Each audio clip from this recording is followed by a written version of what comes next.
His Excellency the Ambassador of Turkey to India, Mr. Firat Sunel, Dr. R. Bindu, Honorable Minister for Higher Education and Social Justice, and Dr. K. Jayakumar, ഐ.എ.എസ്, and the representatives of the publishers on the dais. I request Sri A.N. Shamsir, Honorable Speaker of Kerala Legislative Assembly, to honor Mr. Firat Sunel, His Excellency the Ambassador of Turkey to India, by presenting the memento. I also request His Excellency Mr. Firat Sunel to receive the memento.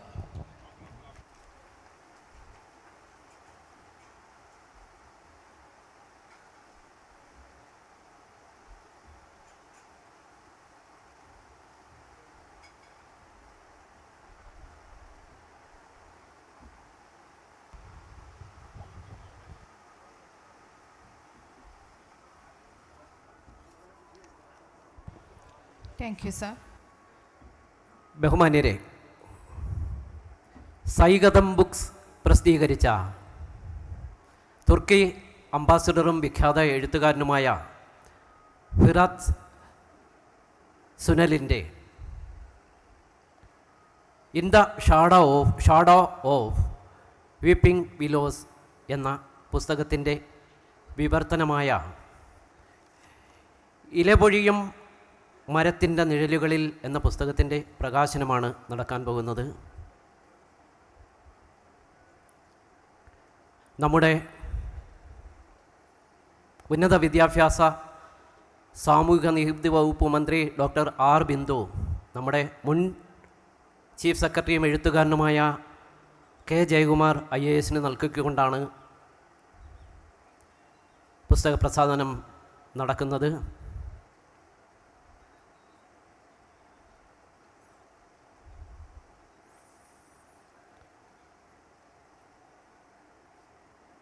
ഞാൻ എൻ്റെ കർത്തവ്യമായ സ്വാഗത പ്രസംഗത്തിലേക്ക് കടക്കുകയാണ്.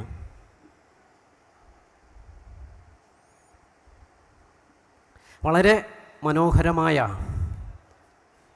Turkish ambassador ഫിറാത്ത് സുനലിൻ്റെ പുസ്തകം, അതിനെക്കുറിച്ച് പിന്നീട് ഈ പുസ്തകം പരിചയപ്പെടുത്തുന്ന ആൾ നന്നായി സംസാരിക്കും. I am proud and happy to welcome Mr. Firat Sunel to this gathering.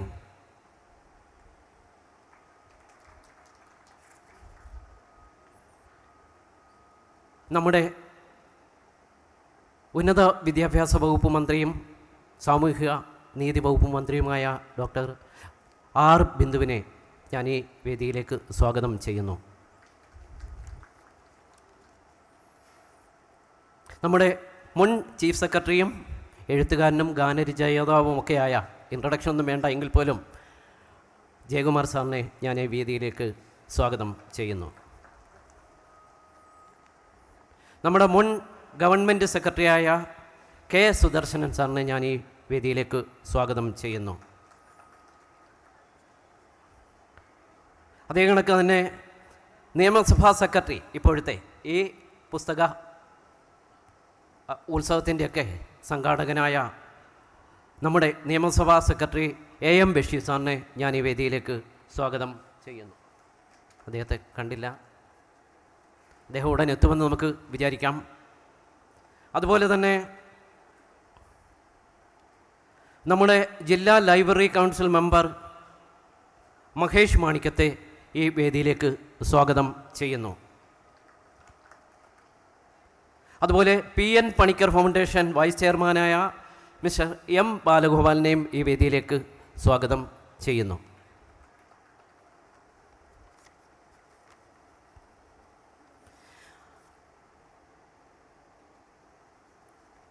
ഇലപൊഴിയും മരത്തിൻ്റെ നിഴലുകളിൽ വളരെ ഏറെ ഭാഷകളിലേക്ക് വിവർത്തനം ചെയ്യപ്പെട്ടു. ഇവിടെ അത് ചെയ്തിരിക്കുന്നത് സൈഗതം ബുക്സാണ്. എനിക്ക് തോന്നുന്നത് ആദ്യമായിട്ടായിരിക്കും ഒരു അംബാസഡർ ആയിരിക്കുമ്പോൾ തന്നെ ഒരു അംബാസഡറുടെ പുസ്തകം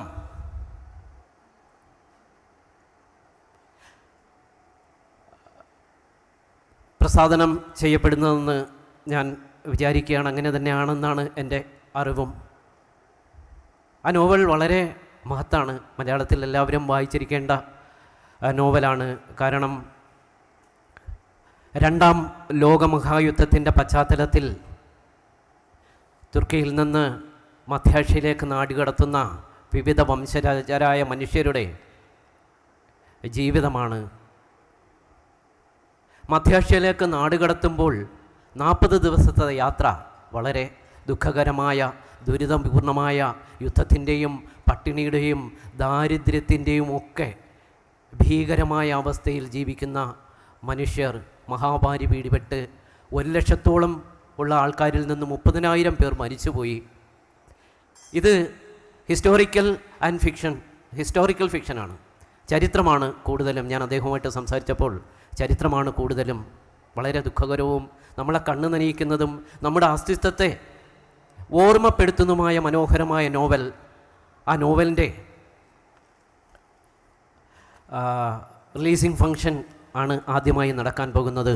അതിനായി ഞാൻ ബഹുമാനപ്പെട്ട മന്ത്രി ആർ ബിന്ദുവിനെ ക്ഷണിച്ചുകൊള്ളുന്നു.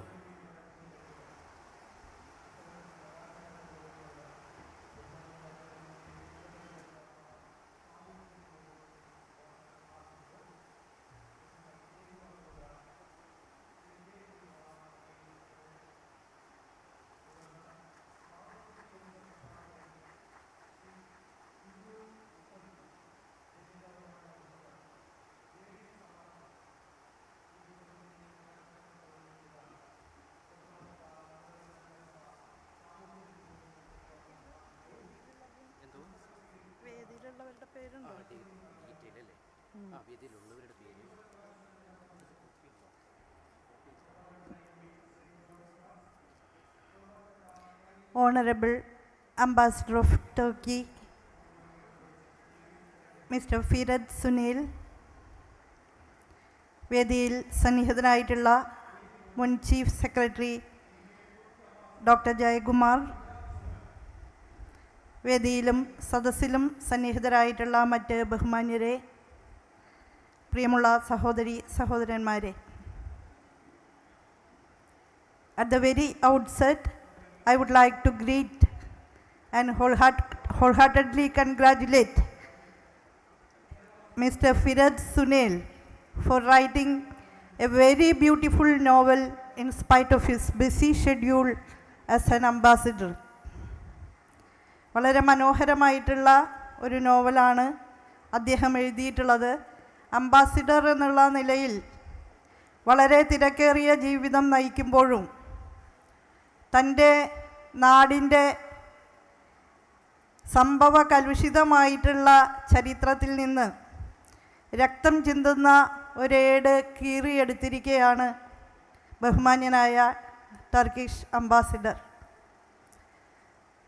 ടർക്കി എന്നുള്ള രാജ്യത്തിന് സമാനതകളില്ലാത്ത ഒട്ടേറെ സവിശേഷതകളുണ്ട്. അത് കിഴക്കിൻ്റെയും പടിഞ്ഞാറിൻ്റെയും ഏറ്റവും മനോഹരമായിട്ടുള്ള സങ്കലനമാണ്. പാരമ്പര്യത്തിൻ്റെയും ആധുനികതയുടെയും സംയോഗമാണ്. പഴമയുടെയും പുതുമയുടെയും സന്ധി ചെയ്യുന്ന സ്ഥലമാണ്. ഭൂമിശാസ്ത്രപരമായും സാംസ്കാരികമായും ഒട്ടേറെ വ്യതിരിക്തതകളുള്ള ടർക്കി ട്രാൻസ്കോണ്ടിനെൻ്റൽ അനുഭവങ്ങളുടെ ഏറ്റവും പുതുമയാർന്ന തലങ്ങൾ ഉയർത്തിപ്പിടിക്കുന്ന ഒരു രാജ്യമാണ്. രണ്ട് വൻകരകൾക്ക് നടുവിൽ രണ്ട് വൻകരകളുടെയും സ്വഭാവങ്ങൾ പങ്കുവച്ചുകൊണ്ട് അങ്ങനെയൊക്കെയുള്ള ഒരുപാട് നിലകളിൽ സങ്കര സ്വഭാവത്തോടുകൂടി ഒരുപാട് സാമൂഹ്യ വിഭാഗങ്ങളിൽപ്പെടുന്ന ജനതയെ ഉൾക്കൊണ്ടുപോകുന്ന സവിശേഷതകളുള്ള ടർക്കി നമ്മുടെ ലോകത്തെ ഏറ്റവും സാധ്യതയുള്ള സിദ്ധിയുള്ള കലാകാരന്മാരും കരവിരുതുള്ള കരവേലക്കാരും ജീവിച്ചിരുന്ന ടർക്കി, പ്രക്ഷുബ്ധമായിട്ടുള്ള രാഷ്ട്രീയ അന്തരീക്ഷം എന്നും നിലനിർത്തി പോന്ന ടർക്കി, ആ ടർക്കിയുടെ ചരിത്രത്തിലെ ഒരു സവിശേഷ സന്ദർഭമാണ് ഈ നോവലിന് ആധാരമായിട്ടുള്ളത്.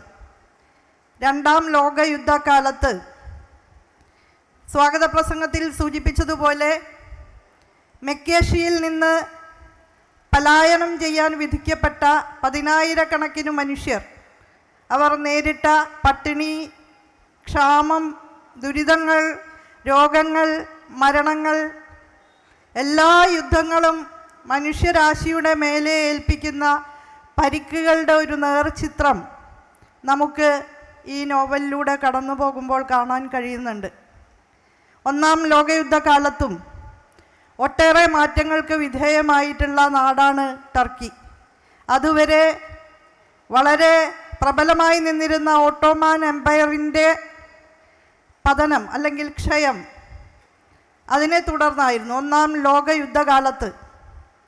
രണ്ടാം ലോകയുദ്ധകാലത്തും ലോകയുദ്ധവുമായി ബന്ധപ്പെട്ട കക്ഷികളോട് ചേർന്ന് നിൽക്കാനോ വിട്ടുനിൽക്കാനോ ടർക്കി കാണിച്ചിട്ടുള്ള പരിശ്രമങ്ങൾ അവർക്ക് തന്നെ വലിയ രീതിയിലുള്ള തിരിച്ചടി സൃഷ്ടിക്കുകയുണ്ടായി.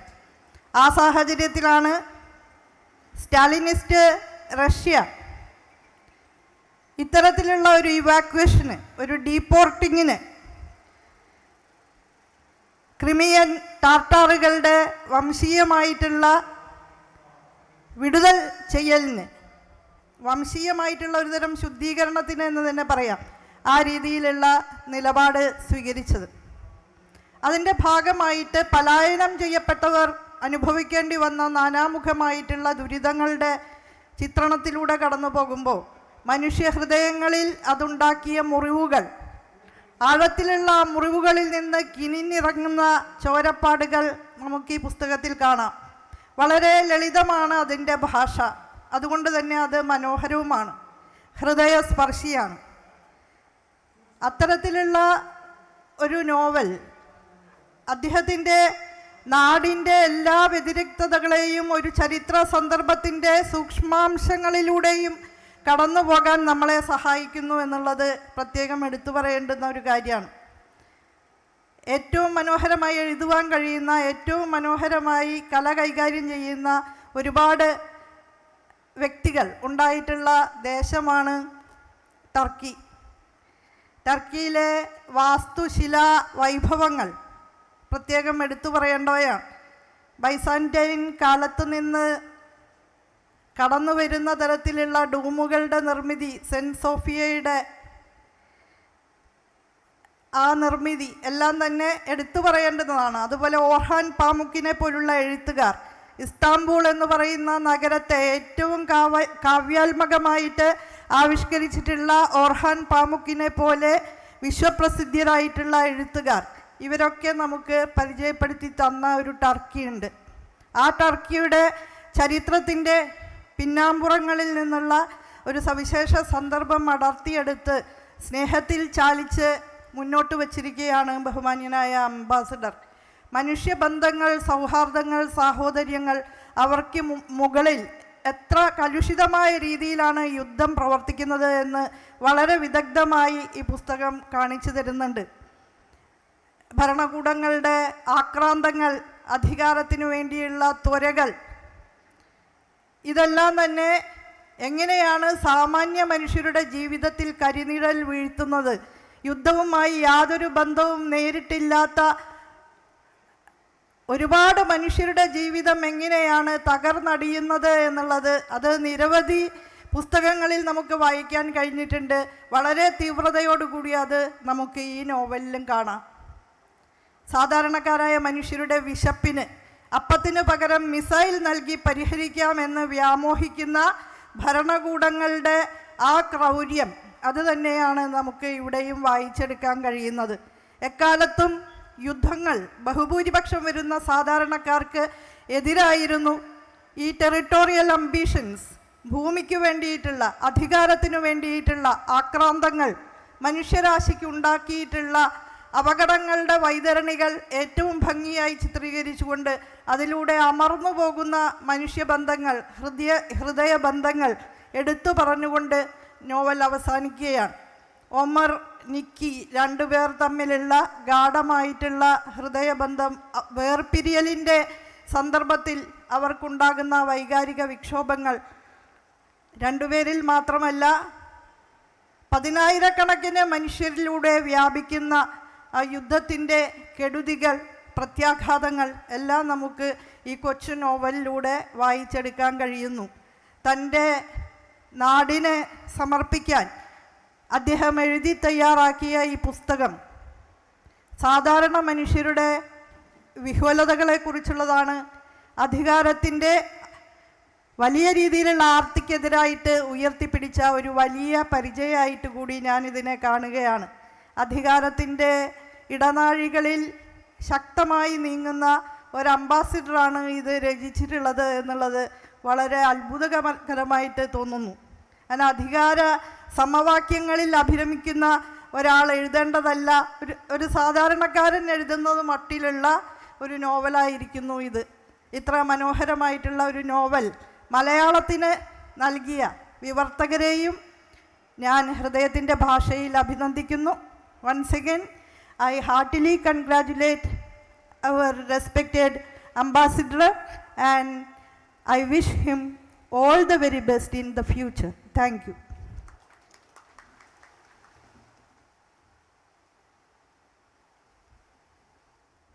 സംസാരിക്കുന്നതിനായി നമ്മുടെ പ്രിയപ്പെട്ട കെ ജയകുമാർ സാറിനെ ക്ഷണിച്ചുകൊള്ളുന്നു.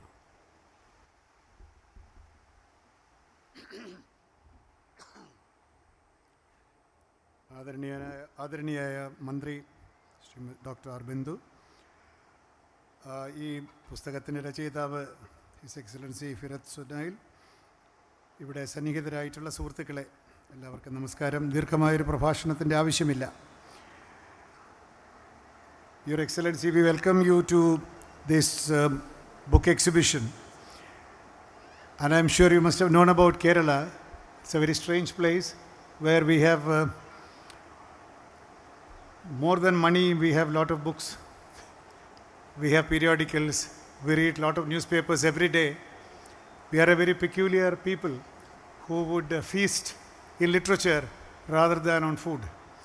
So you have come to the right place amidst this book festival, and we, on behalf of the writers, I wholeheartedly welcome you to this community of writers assembled here. So it is a privilege that an ambassador, Turkish ambassador to India, is a distinguished author. നമ്മുടെ നാട്ടിൽ ഉയർന്ന ഉദ്യോഗത്തിലിരിക്കുന്നവർ സാഹിത്യം എഴുതിയാൽ അത് മോശപ്പെട്ട സാഹിത്യം എന്നൊരു വിചാരമുണ്ട്. ആത്മകഥയാണ് ഈ പറയുന്നത് കേട്ടോ.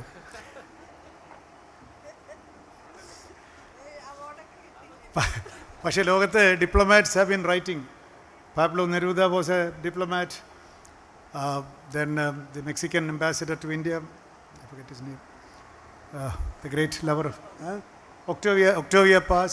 There are a lot of ambassadors who have been great writers, and His Excellency Firat Sunel has entered that tribe of great diplomat writers. So it's indeed a pleasure to meet you here and go through read your book. ദീർഘമായി സംസാരിക്കുന്നില്ല. പുസ്തകം ഏറ്റുവാങ്ങിയവൻ ഇപ്പോൾ പുസ്തകം വായിക്കാൻ തുടങ്ങിയതേ ഉള്ളല്ലോ. ഇപ്പോഴല്ലേ പുസ്തകം കിട്ടിയിട്ടുള്ളൂ. അവിടുത്തെ പുസ്തകം നേരത്തെ തന്നെങ്കിലും എനിക്ക് പറയാൻ തോന്നിയ രണ്ട് കാര്യങ്ങളാണ്. ഇതിലൂടെ കടന്നു പോകുമ്പോൾ നമുക്ക് ബോധ്യപ്പെടുന്ന ഒരു കാര്യം, ഹിസ്റ്ററി ഈസ് ഫേറ്റ്. നമുക്ക് ജീവിതത്തിൽ വിധി എന്നുണ്ടെങ്കിൽ ഹിസ്റ്ററിയാണ് നമ്മുടെ fate. Where you are born and what time you are born, where you live and at what time of history do you live there, that determines your fate, your life.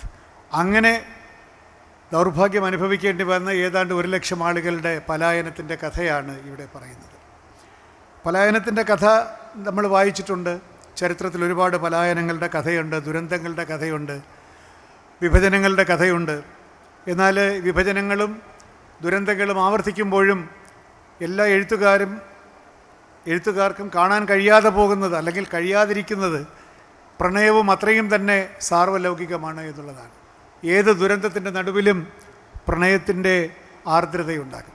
Even in this story which talks about displacement of thousands of people, the story is remarkable for the universal love that flowers even amidst all this crisis and tribulation.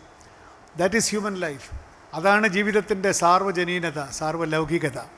ഏത് വിപത്സന്ധിയിലും പ്രണയം കൊണ്ട് ജീവിതത്തെ മധുരീകരിക്കാൻ മനുഷ്യ മനസ്സിന് സാധിക്കും എന്ന ഏറ്റവും യൂണിവേഴ്സലായിട്ടുള്ള ഒരു സന്ദേശം കൂടി നമുക്കിതിൽ നിന്ന് ലഭിക്കുന്നുണ്ട്. ചരിത്രത്തിൻ്റെ ദുരന്തങ്ങളെ പ്രതിരോധിക്കാൻ നമുക്ക് സാധിക്കുകയില്ല, അതിൻ്റെ ഇരയായി തീരാൻ മാത്രമാണ് നമ്മളുടെ വിധി. ഇന്ത്യയിൽ നമ്മൾ ഈ കേരളത്തിൽ ജീവിക്കുന്ന നമ്മൾ എന്തുമാത്രം സുരക്ഷിതരും എന്തുമാത്രം സൗഭാഗ്യശാലികളുമാണ് എന്നുകൂടി ഇത്തരത്തിലൊരു നോവൽ നമ്മളോട് പറയുന്നുണ്ട്. Because we never experienced bombing, we never experienced a war, we live in the peaceful land of Kerala between the Arabian Sea and the Western Ghats. But we read about crisis all over the world. We understand it intellectually, but war has never been an experience for us. So we understand in our blood how it is, what a strife it is to live through a war-ravaged country and a war-ravaged time. So thank you for reminding us about the torments of war. In India also we had an experience, great experience of this kind of bifurcation, this kind of division when we experienced in 1947 when India was truncated into Pakistan and India. Millions of people died, millions of people lost their homes, billions of people lost everything, and the scar of that separation has still not cured, has not been healed so far, as Gitanjali Shree's novel would vouch in the last year's Booker. അപ്പോൾ ചരിത്രത്തിലുണ്ടാകുന്ന ഇത്തരത്തിലുള്ള വിള്ളലുകൾ മനുഷ്യ ജീവിതങ്ങളിൽ ഒരിക്കലും ഭേദപ്പെടുന്നില്ല എന്നുള്ളതാണ്, ആ മുറിവ് ഒരിക്കലും കരിയുന്നില്ല എന്നുള്ളതാണ് മറ്റൊരു വാസ്തവം.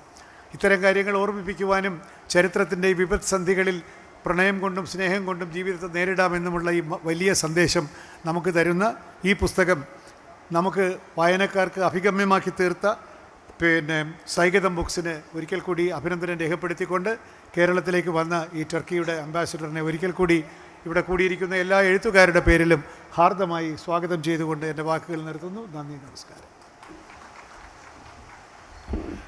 പുസ്തകം പരിചയപ്പെടുത്തുന്നതിനായി മുൻ special secretary, government special secretary K സുദർശനെ ക്ഷണിച്ചുകൊള്ളുന്നു.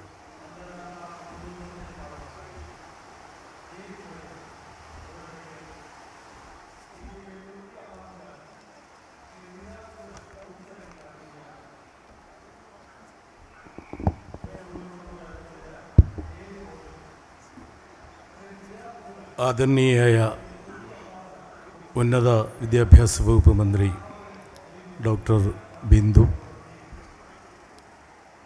ഈ പുസ്തകം രചിച്ച ഇന്നത്തെ വിശിഷ്ടാതിഥിയും ടർക്കി അംബാസഡറുമായ ശ്രീ ഫിറത്ത് സുനിൽ, സ്വീകരിച്ചുകൊണ്ട് നമ്മെ അഭിമുഖീകരിച്ച് സംസാരിച്ച മുൻ ചീഫ് സെക്രട്ടറിയും പ്രിയപ്പെട്ട എഴുത്തുകാരനുമായ ശ്രീ കെ ജയകുമാർ അവർ, വേദിയിൽ സന്നിഹിതരായിരിക്കുന്ന വിശിഷ്ട വ്യക്തികളെ, പ്രിയമുള്ളവരെ, ഈ പുസ്തകത്തെക്കുറിച്ച്, അതിൻ്റെ ആത്മാവിനെക്കുറിച്ച് മുൻപ് സംസാരിച്ച രണ്ടുപേരും ഏതാണ്ട് സ്പർശിച്ചുകൊണ്ട് പറഞ്ഞു കഴിഞ്ഞിരിക്കുന്നു. ഇത് ഒരു പലായനത്തിൻ്റെ കഥയാണ്. ചരിത്രം ആവിഷ്കരിക്കുന്ന കഥയാണ്. ചരിത്രത്തിൻ്റെ പ്രത്യേകത എന്ന് പറയുന്നത് ആ സംഭവങ്ങളുടെ കാലഘട്ടത്തിൻ്റെ സവിശേഷതയുമായി ബന്ധപ്പെട്ട് നിൽക്കുന്നതാണ്. ചരിത്രത്തെക്കുറിച്ച് നെപ്പോളിയൻ്റെ പ്രസിദ്ധമായ ഒരു ഉദ്ധരണിയുണ്ട്. History is nothing but lies agreed upon. സുസമ്മതങ്ങളായ കള്ളങ്ങളാണ് ചരിത്രത്തിൽ പലപ്പോഴും എഴുതി ചേർക്കുക എന്ന് നെപ്പോളിയൻ പറഞ്ഞിട്ടുണ്ട്. പക്ഷെ ചരിത്രം നോവലായി മാറുമ്പോൾ ചരിത്രത്തിൽ വിട്ടുപോകുന്ന മനുഷ്യജീവിതത്തിൻ്റെ സ്പന്ദനങ്ങളെ, സ്നേഹബന്ധത്തിൻ്റെ ആർദ്രതയെ, പ്രണയത്തെ, ഒറ്റപ്പെട്ടു പോകുന്ന സ്ത്രീത്വത്തെ, അവിടെ നടക്കുന്ന മലീമസമായ പ്രവർത്തനങ്ങളെ എല്ലാം കലാമധുരമായി ആവിഷ്കരിക്കാറുണ്ട്. ഇവിടെ 1944 ടർക്കിയിൽ മെക്കേഷ്യൻ പ്രദേശത്ത് അധിവസിക്കുന്ന ജൂത വംശജരും അൽമേനിയൻ വംശജരും ഒക്കെയായ ഒരു സമൂഹത്തെ ഒരു രാത്രിയിൽ സ്റ്റാലിൻ്റെ ഉത്തരവനുസരിച്ച് അവരുടെ വീട്ടുപടിക്കൽ ചെന്ന് സായുധരായ സൈന്യം they came at the dawn with rifles in their hands and breaking their doors, shouting to get out എന്നാണ്. അവരുടെ വാതിലുകളും വാതായനങ്ങളും തച്ചുടച്ചുകൊണ്ട് 1,00,000-ഓളം ആളുകളെ മൃഗങ്ങളെ കൊണ്ടുപോകുന്ന ചരക്ക് വണ്ടികളിൽ അവർ തന്നെ പണി ചെയ്തെടുത്ത റെയിൽവേ ട്രാക്കിന് മുകളിലൂടെ എങ്ങോട്ടെന്നറിയാതെ കൊണ്ടുപോകുന്ന ദാരുണമായ ഒരു ചിത്രം. ആ യാത്രക്കിടയിലുള്ള അവരുടെ ദുരനുഭവങ്ങൾ അവരെ കൊണ്ടുപോകുന്നത് മധ്യ ഏഷ്യയിലേക്കാണ്. മധ്യ ഏഷ്യയിൽ കൊണ്ടുപോയിട്ട് ലിംഗഭേദമില്ലാതെ പ്രായഭേദമില്ലാതെ യാതൊരു പരിഗണനയുമില്ലാതെ ക്രൂരമായ ഒരു ജീവിത സാഹചര്യത്തിലേക്ക് അവരെ തള്ളിവിടുകയാണ്. കഠിനമായ പണികൾ അവർക്ക് നൽകുകയാണ്. അത് ചെയ്യാൻ കൂട്ടാക്കാത്തവരെ സൈബീരിയയിലേക്ക് 25 വർഷത്തേക്ക് നാടുകടത്തുകയാണ്. അതിനിടയിലും അവരുടെ വികാരപരമായ ചിന്തകൾ അവർ കടന്നു പോകുമ്പോൾ, സ്റ്റാലിൻ്റെ നഗരത്തിലൂടെ കടന്നു പോകുമ്പോൾ മദർ ഇസ്മ എന്ന് പറയുന്ന കഥാപാത്രം പറയുന്ന ഹൃദയസ്പർശിയായ ഒരു വാചകമുണ്ട്. സ്റ്റാലിൻ അറിഞ്ഞുവോ നമ്മളെ ഇങ്ങനെ നാടുകടത്തുന്നത് എന്ന്. ആ വിധത്തിൽ വളരെ പരുഷമായ നിർഭാഗ്യകരമായ ഒരു ദുരന്തം നിരപരാധികളായ കുറേ ആളുകൾ നേരിടേണ്ടി വരുന്നതിൻ്റെ കഥയാണിത്. എന്തുകൊണ്ടാണ് ഇങ്ങനെ ചെയ്യുന്നത്? സ്റ്റാലിൻ്റെ ആർമിയിൽ മുൻപന്തിയിൽ ഉണ്ടായിരുന്നവരാണ്. പക്ഷേ അവർ നാസി പടയോടൊപ്പം എന്തോ ചില അടിയൊഴുക്കുകൾ, ചില ഒത്തുതീർപ്പുകൾ നടത്തി എന്ന ദുരാരോപണം ഉന്നയിച്ചുകൊണ്ടാണ് അവരെ അങ്ങോട്ടേക്ക് മാറ്റുന്നത്. ഈ നോവലിൻ്റെ കവാടങ്ങൾ തുറന്ന് അതിൻ്റെ ഉള്ളിലൂടെ കടന്നു പോകുവാനും അത് സംവദിക്കുവാനുമുള്ള സന്ദർഭമല്ല ഇതെന്നുള്ളത് കൊണ്ട് ഞാൻ ആ ഭാഗം വിടുകയാണ്. ഇതിൽ ഹൃദയബന്ധങ്ങളുടെ പറഞ്ഞുവല്ലോ, ഹൃദയബന്ധങ്ങളുടെ കഥയുണ്ട്. ഒമറിൻ്റെയും നിഖയുടെയും കഥയുണ്ട്. സെമിലിൻ്റെയും നിനോയുടെയും കഥയുണ്ട്. സെമിൽ എന്ന് പറയുന്ന ചെറുപ്പക്കാരൻ, തീവണ്ടിപ്പാതയുടെ പണിക്ക് പോകുന്ന ചെറുപ്പക്കാരൻ, അതുപോലെ സർ വിറ്റാലി എന്ന് പറയുന്ന അധ്യാപകൻ, റഷ്യനും കണക്ക് പഠിപ്പിക്കാൻ വരുന്ന അധ്യാപകൻ, പർവ്വത പ്രദേശത്തുള്ള ഗ്രാമത്തിൽ താമസിച്ചാൽ നക്ഷത്രങ്ങളെയും ആകാശത്തെയും തൊട്ടുരുമിപ്പോകുന്ന മേഘങ്ങളെയും അടുത്തു കാണാമല്ലോ എന്ന് ചിന്തിക്കുന്ന അധ്യാപകൻ, മാസ്റ്റർ അഹമ്മദ്, അങ്ങനെ മികവാർന്ന ഒത്തിരി കഥാപാത്രങ്ങളുണ്ട്. ഇതിൻ്റെ പേര് തന്നെ ഇലപൊഴിയും മരത്തിൻ്റെ നിഴലുകളിൽ എന്നാണ്. ഇലപൊഴിയുന്ന മരങ്ങൾ ജലാശയത്തിനടുത്ത് വളരുന്ന അരളിവർഗത്തിൽപ്പെട്ട ചില മരങ്ങളാണ്. ആ മരങ്ങളുടെ, ഇലപൊഴിയുന്ന മരങ്ങളുടെ തണലല്ല, പൂന്തണലല്ല, അത് നിഴലുകളാണ്. ആ നിഴലുകൾ സമ്മാനിക്കുന്ന ഒരു അനുഭവ തലമുണ്ട്. അത് ഈ പുസ്തകത്തിലൂടെ സഞ്ചരിക്കുമ്പോൾ നമുക്ക് തീർച്ചയായും അനുഭവപ്പെടുകയും ചെയ്യും. ഈ പുസ്തകത്തിൽ ഞാൻ കണ്ട മറ്റൊരു സവിശേഷത, ഈ പുസ്തകം എഴുത്തുകാരൻ സമർപ്പിച്ചിരിക്കുന്നത്, ശ്രീ ഫിരത് സനിൽ സമർപ്പിച്ചിരിക്കുന്നത് തൻ്റെ മാതാപിതാക്കൾക്കാണ്. അതൊരു വലിയ പാരമ്പര്യത്തിൻ്റെ സംസ്കാരമാണ്. ലോകത്തെമ്പാടും കാലത്തിനും ദേശത്തിനുമൊക്കെ അതീതമായി പാരമ്പര്യത്തെയും പിതൃത്വത്തെയും എല്ലാം അംഗീകരിക്കുന്ന, അവയ്ക്ക് മുന്നിൽ നമസ്കരിക്കുന്ന ഒരു വലിയ മഹത്തായ സംസ്കാരത്തിൻ്റെ മുദ്രയായി ഞാൻ അതിനെ കാണുകയാണ്. ഇതിൻ്റെ തുടക്കം അപ്പോൾ പ്രഭാതമായിരുന്നില്ല എന്നൊരു കൊച്ചു വാചകത്തിൽ നിന്നാണ്. അപ്പോൾ പ്രഭാതമായിട്ടില്ല എന്ന വാചകത്തിൽ നിന്ന് തുടങ്ങുന്നു. ഈ നോവൽ അവസാനിക്കുന്ന ഏതാണ്ട് ഇങ്ങനെയാണ്: തന്നേക്കാൾ പ്രായമുള്ള വാൽനട്ട് മരത്തിലേക്ക് അയാൾ ചേർന്നു നിന്നു. ഏതോ ഒരു അഭൗമമായ വിശ്രാന്തിയിൽ അയാൾ കണ്ണുകൾ ചേർത്തടച്ചു. താഴെ അരുവിയുടെ തീരത്ത് വളർന്നു നിൽക്കുന്ന ഇലപൊഴിയുന്ന മരങ്ങൾക്ക് ചുവട്ടിൽ കുഞ്ഞുങ്ങൾ അരുവിയിൽ നിന്നും ജലം കോരി എറിയുന്നുണ്ടായിരുന്നു, കളിക്കുന്നുണ്ടായിരുന്നു. അവരുടെ നിഷ്കളങ്കമായ ചിരി, ആ ചിരിയുടെ ശബ്ദം അവിടെ നിറയുന്നുണ്ടായിരുന്നു. ഒരു ശാന്തമായ അന്തരീക്ഷത്തിൽ അശാന്തിയിൽ നിന്ന് ആരംഭിക്കുകയും ശാന്തമായ ഒരു മാനസിക തലത്തിൽ ഈ നോവൽ അവസാനിക്കുകയും ചെയ്യുന്നു. ആ പ്രഭാതം ഈ നോവലിൽ വരുന്ന സംഭവ ബഹുലമായ സംഘർഷ തീക്ഷ്ണമായ അന്തരീക്ഷത്തിലേക്കുള്ള പ്രവേശന നിമിഷമാണ്. കരാളമാം രാത്രിതൻ രക്തം തെറിച്ചു തൊടുക്കുന്നു ദിങ്മുഖം എന്നാണല്ലോ പ്രഭാതത്തെക്കുറിച്ച് കവി പറഞ്ഞിരിക്കുന്നത്.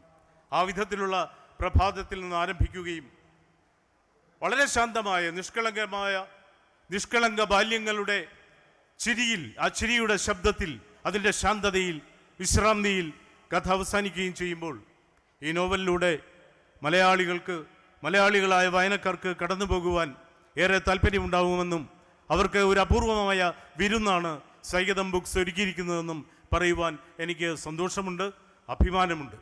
മാത്രവുമല്ല, വിദേശ സാഹിത്യകൃതി വളരെ സവിശേഷമായ 2011 പ്രസിദ്ധീകരിച്ച ഒരു ശ്രദ്ധേയമായ വിദേശകൃതി അതിനെ 2 ഭാഷകൾ മറികടന്ന് ഇംഗ്ലീഷിലേക്ക് തർജ്ജമ ചെയ്തു.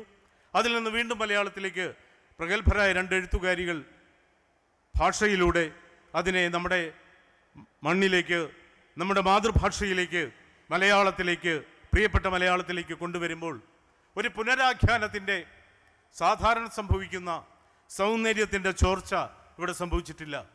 അത്തരത്തിലുള്ള ഒരു അസൗന്ദര്യങ്ങളും ഇവിടെ സംഭവിച്ചിട്ടില്ല. ഒരു നേരനുഭവമായി ഈ കൃതി മാറുന്നു.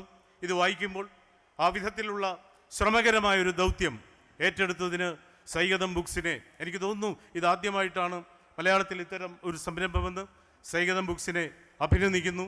ഈ പുസ്തകത്തിലൂടെ, ഇതൊരുക്കുന്ന ജീവിത സാഹചര്യങ്ങളിലൂടെ, ചരിത്ര മുഹൂർത്തങ്ങളിലൂടെ സഞ്ചരിക്കുവാൻ ഏവരെയും സഹർഷം സ്വാഗതം ചെയ്തുകൊണ്ട് ഞാൻ എൻ്റെ വാക്കുകൾ ചുരുക്കുന്നു. നിങ്ങൾക്കെൻ്റെ നമസ്കാരം. I kindly invite Mr. Firat Sunel to address the audience. Please.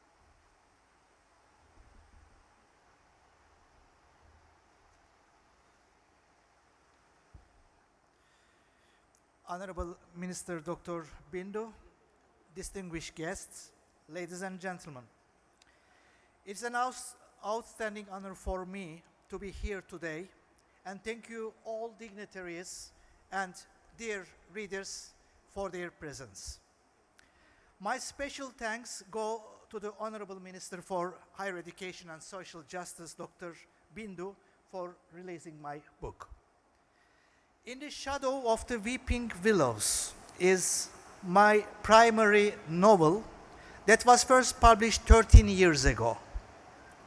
This is an anti-war novel. Big wars always culminate big human miseries and tragedies. And this novel tells about one of those tragedies. This is a novel of friendship between people of different ethnic origins who had been living peacefully together for hundreds of years, and how this harmony was interrupted one night during the Second World War. 1 lakh Meskhetian Turks, or how we call them Ahıska Turks, were taken forcefully from their houses in Ahıska region of Georgia, along with the borders of Turkey, put in the cattle wagons and sent to the Central Asia in an ice-cold November day in 1944. Almost 30,000 of them died during this 1-month journey due to cold, starvation, and sickness. This is the real story of broken friendships, unfinished loves, uprooted people, and shattered families. When I was Deputy Chief of the Turkish Embassy in Tbilisi, Georgia, 20 years ago, I listened to the miserable stories of old Ahıska Turks who survived this deadly journey as a child or adolescent.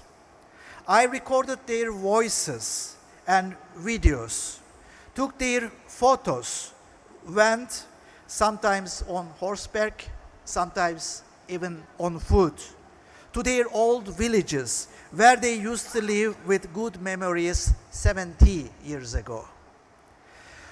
Due to its historical background, that was not an easy novel to write. It took 5 years to complete this book.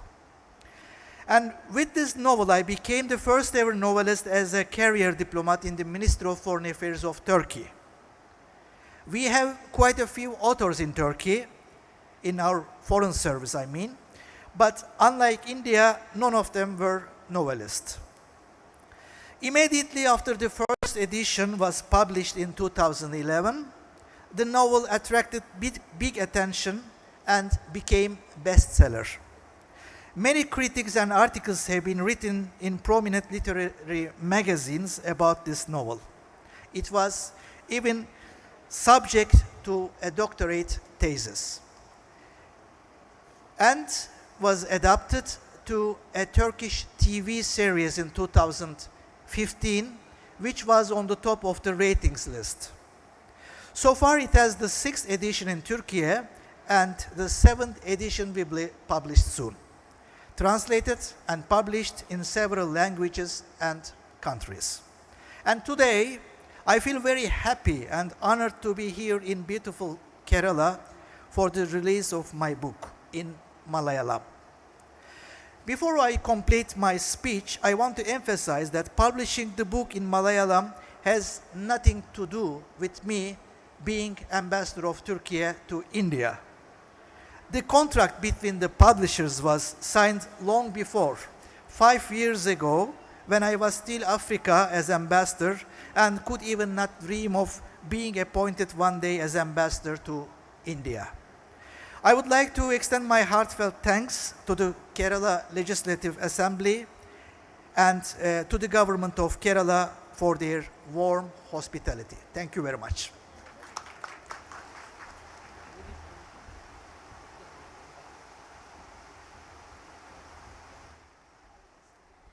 എല്ലാവർക്കും നമസ്കാരം. ഇന്ന് ഇവിടെ ഈ പരിപാടി സംഘടിപ്പിക്കാൻ സാധിച്ചതിലും ഈ പുസ്തകം ഇവിടെ പ്രകാശനം ചെയ്യാൻ സാധിച്ചതിലും ഒത്തിരി സന്തോഷമുണ്ട്. ഇന്നിവിടെ സമയം വൈകിപ്പോയി എന്നാണ് അറിയാൻ സാധിക്കുന്നത്. അതുകൊണ്ട് എല്ലാവർക്കുമുള്ള നന്ദി ഒറ്റ വാക്കിൽ പറഞ്ഞുകൊണ്ട് ഞാൻ എൻ്റെ വാക്കുകൾ നിർത്തുന്നു. Thank you sir. Thank you so much for coming and participate.